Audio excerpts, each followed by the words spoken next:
TakeMoreMoney.com and the Riyadh season promoter Eddie Hearn. Eddie, I don't think anyone ever thought we're going to see you and Frank on stage, and I think that's probably one of the biggest talking points coming out today. Just first impression when you met him. Fine. You know, look, I think so in interviews our instruction like was pretty clear, really. I'm just recording for me. I don't care about this rivalry. This is what we'd like to make happen. Are you guys going to deliver it for us? And in 10 days, particularly the last few days, the answer was yes. And we got it done. I mean, I already said George done a great job. Our teams did a great job. Perhaps that's what it took. Someone, almost like a mediator, to say, guys, we want to grow boxing. We want to bring this huge card together, and it is from top to bottom the best card I've ever seen. So yeah, good to meet him. Good to work with him, and most importantly, good to deliver opportunities for our fighters. There were rumours on Twitter that you spent a few minutes talking to each other. What was discussed? Nothing really. It was like George brought us together, and it was just like, look, the rivalry will always exist, and you need that. I need that to get up in the morning. But on this project, this opportunity for boxing, for Queensbury, for Matchroom, for our fighters, let's not muck this up, kind of thing. Do you know what I mean? And he was very respectful. So was I. Like I said, George has done a great job.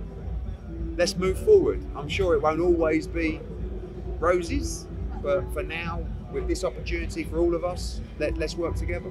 I know everybody wants to see Deontay Wilder and Anthony Joshua, but do we have to give credit to both fighters taking risky fights with someone else? Listen, for AJ, I think it's a very risky fight. Joseph Parker, most will fancy Wilder to win that fight, but I do believe that the Wallin fight is a bigger risk for Anthony Joshua 6 weeks out.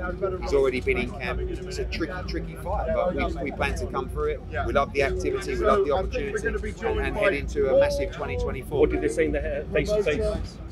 Joshua and Wallin, what did they say face-to-face? In the face-to-face, what did they say to each other? Oh, Wallin just said, he said don't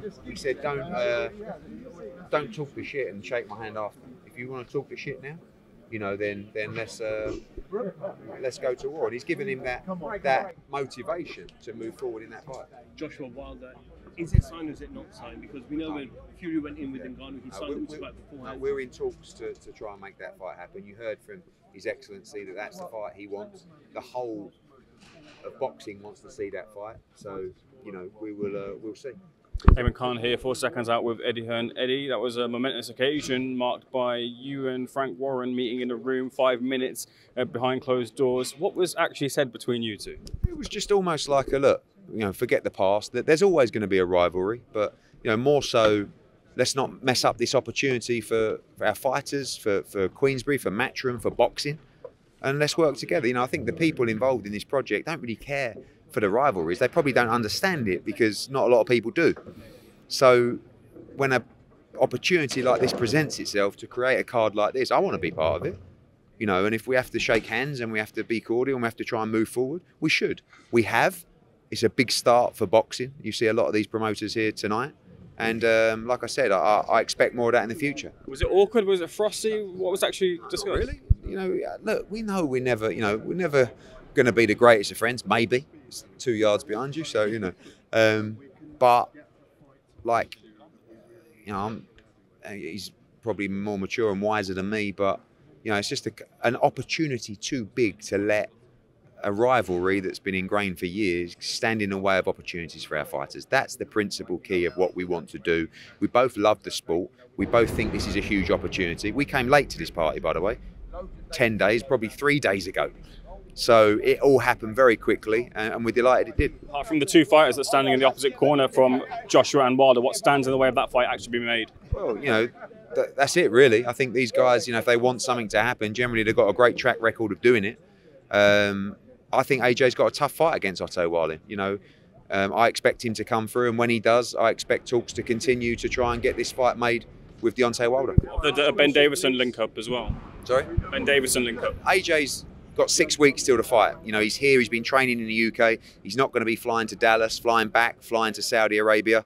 I expect him to train in the UK for this fight. Thanks everybody. AJ was obviously on the panel there, and he was saying that he wanted you to ask the questions. Yeah. Does that show his kind of relationship as well with the Queensbury camp?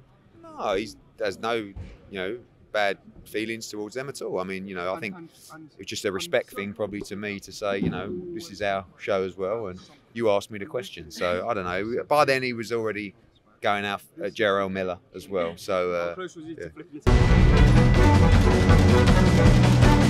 it?